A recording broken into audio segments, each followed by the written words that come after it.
নিম্নাঞ্চলে বন্যা পরিস্থিতির অবনতি, আগামী মাসে আবারও বন্যার আশঙ্কা। শিশুরাই আগামীর স্মার্ট বাংলাদেশের কারিগর, টুঙ্গিপাড়ায় প্রধানমন্ত্রী। ঢাকার গুরুত্বপূর্ণ পয়েন্ট কাল অবরোধ করবে কোটা বিরোধীরা, সমর্থন বিএনপি।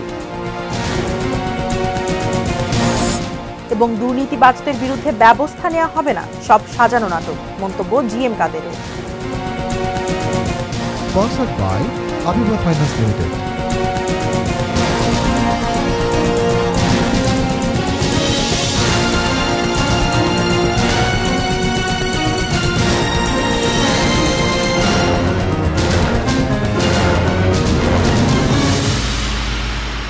দেখছেন এটি নিউজ। আমন্ত্রণ জানাচ্ছি রাত ৯টার নিউজ আওয়ারে, সঙ্গে রয়েছে আমি মারিয়া শিমু। শুনছিলেন সংবাদ শিরোনাম।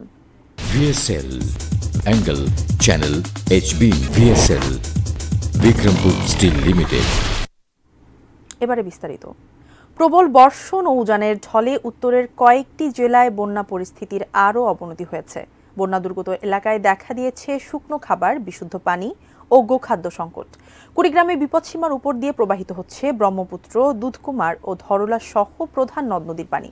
প্লাবিত নিম্নাঞ্চলের ২ শতাধিক গ্রাম, তলিয়ে গেছে রাস্তাঘাট, আবাদি জমি ও বসত ভিটা। বন্যা কবলিত লাখো মানুষ আছেন নানা দুর্ভোগে। ঘরহারা অনেক পরিবারের দিন কাটছে ঘরের মাচায়, ভেলায় ও নৌকায়। বন্যার কারণে জামালপুর জেলার ১.৫ শতাধিক শিক্ষা প্রতিষ্ঠান বন্ধ রয়েছে। তলিয়ে গেছে ৭,০০০ হেক্টর ফসলি জমি ও রাস্তাঘাট। দেওয়ানগঞ্জ ও ইসলামপুরের অন্তত ২,০০০ মানুষ ১১টি আশ্রয়কেন্দ্রে আশ্রয় নিয়েছেন।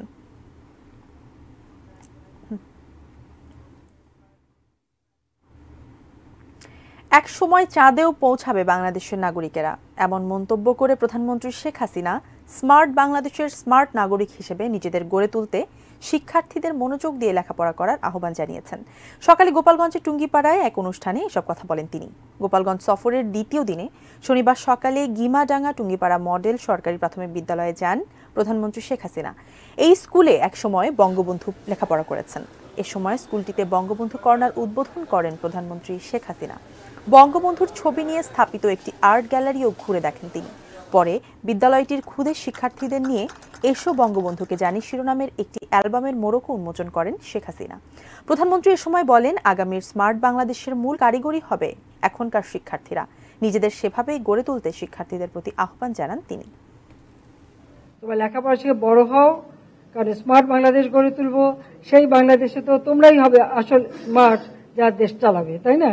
তোমাদের মাঝ থেকে হয়ে আসবে আমার তো প্রধানমন্ত্রী, মন্ত্রী, বড় বড় জায়গায় যাবে, গবেষণা করবে, বিজ্ঞানী হবে। আমরা একসময় চাঁদেও যাব, কোনো চিন্তা নাই। কাজে সবাইকে সেই এখন থেকে সেভাবে। আগামীকাল ঢাকার গুরুত্বপূর্ণ পয়েন্টগুলো অবরোধের কর্মসূচি দিয়েছে কোটা বিরোধী আন্দোলনকারীরা। তারা এর নাম দিয়েছে বাংলা ব্লকেজ। শনিবার শাহবাগ অবরোধ কর্মসূচি শেষে ঘোষণা দেন তারা। এর আগে বেলা ৩টার দিকে ঢাকা বিশ্ববিদ্যালয় এলাকায় জড়ো হন আন্দোলনকারীরা। সেখান থেকে মিছিল নিয়ে বিভিন্ন সড়ক ঘুরে শাহবাগ অবরোধ করেন তারা। কিছুক্ষণ সেখানে অবস্থান শেষে কর্মসূচি ঘোষণা করা হয়। নতুন কর্মসূচির মধ্যে রয়েছে ঢাকার গুরুত্বপূর্ণ পয়েন্ট এবং দেশের যেসব জেলায় বিশ্ববিদ্যালয় রয়েছে সেখানকার মহাসড়ক অবরোধ করা হবে।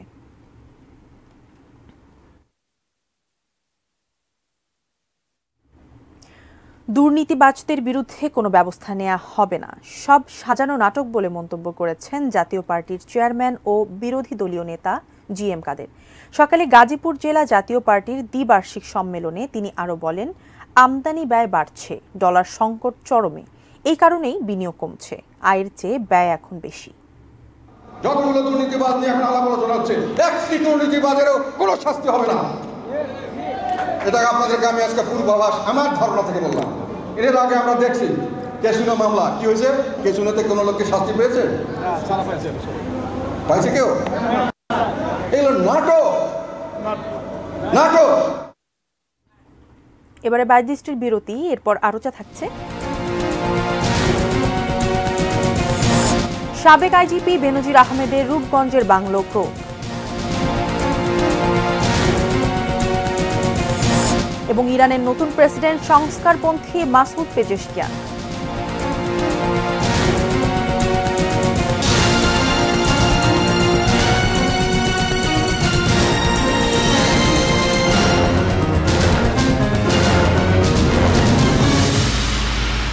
বিরতির পর আমন্ত্রণ নিউজ আওয়ারে।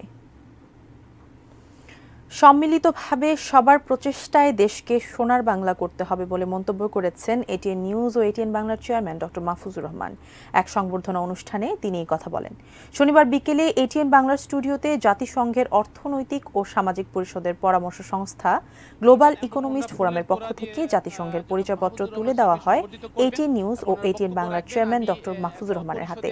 এই সংস্থার সিনিয়র উপদেষ্টা হিসেবেও তাকে মনোনীত করা হয়।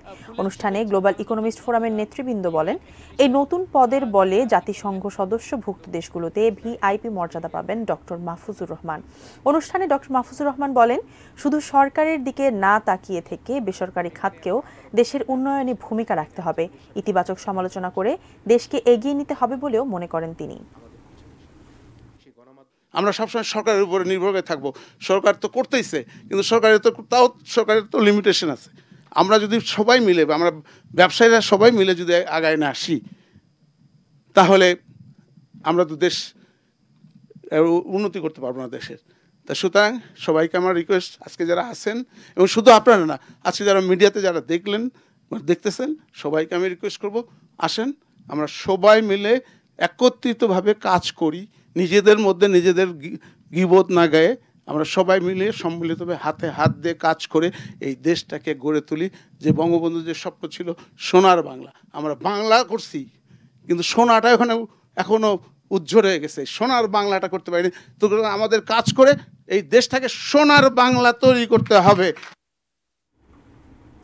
সাবেক আইজিপি বেনজির আহমেদের নারায়ণগঞ্জের রূপগঞ্জে আনন্দ হাউজিং সোসাইটিতে অবস্থিত 24 কাঠার উপর নির্মিত বাংলো বাড়ি ক্রোক করেছে দুদক।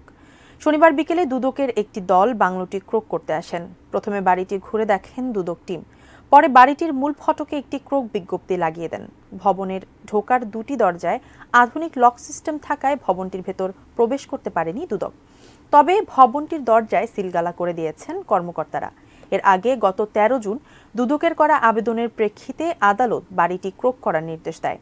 ইতোমধ্যে আদালতের আদেশে বেনজির আহমেদের গোপালগঞ্জের সাভানা রিসোর্ট ও বান্দরবানে 25 একর জায়গা ক্রোক করেছে স্থানীয় প্রশাসনের কাছে হস্তান্তর করেছে দুদক। তারই ধারাবাহিকতায় আজ নারায়ণগঞ্জের এই বাংলোটি ক্রোক করে সংস্থাটি।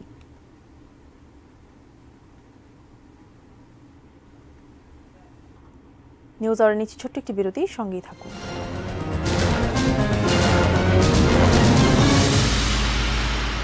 বিরতির পর আবারও আমন্ত্রণ নিউজ আওয়ারে। এবারে আন্তর্জাতিক প্রসঙ্গ।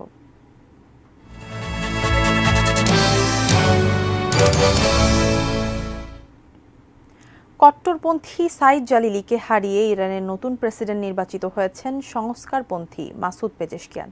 ইরানের স্বরাষ্ট্র মন্ত্রণালয় বলছে, শুক্রবার অনুষ্ঠিত দ্বিতীয় দফার নির্বাচনে 3 কোটির বেশি ভোট গণনা হয়েছে। এর মধ্যে মাসুদ পেজেশকিয়ান পেয়েছেন 1,70,00,000-এর বেশি ভোট, অর্থাৎ 53.3% ভোট পেয়েছেন। আর সাইদ জালিলি পেয়েছেন 1,30,00,000-এর বেশি ভোট, অর্থাৎ 44.3% ভোট পেয়েছেন তিনি। ইরানের পার্লামেন্টে 2008 সাল থেকে উত্তর পশ্চিমাঞ্চলীয় তাবরিজ শহরের হয়ে প্রতিনিধিত্ব করছেন মাসুদ পেজেশকিয়ান। সাবেক 2 সংস্কারপন্থী প্রেসিডেন্ট মোহাম্মদ খাতামি ও হাসান রুহানিরও সমর্থন পেয়েছেন তিনি। এবার এক নজরে শিরোনামগুলো জানিয়ে দিচ্ছি আরও একবার। উত্তরাঞ্চলে বন্যা পরিস্থিতির অবনতি, আগামী মাসে আবারও বন্যার আশঙ্কা। শিশুরাই আগামীর স্মার্ট বাংলাদেশের কারিগর, টুঙ্গিপাড়ায় প্রধানমন্ত্রী। ঢাকার গুরুত্বপূর্ণ পয়েন্ট কাল অবরোধ করবে কোটা বিরোধীরা, সমর্থন বিএনপি। দুর্নীতিবাজদের বিরুদ্ধে ব্যবস্থা নেওয়া হবে না, সব সাজানো নাটক, মন্তব্য জিএম কাদেরের। সাবেক আইজিপি বেনজির আহমেদের রূপগঞ্জের bungalow ক্রোক।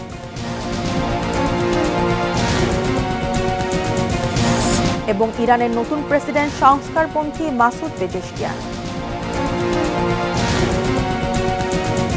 Sponsored by Aviva Finance Limited. এই ছিল নিউজ আওয়ার। 18 নিউজের সব খবর জানতে ভিজিট করুন www.18newstv.com। এছাড়া চোখ রাখুন 18 নিউজের ইউটিউব ও ফেসবুক পেজে। সঙ্গে থাকুন, দেখতে থাকুন 18 নিউজ।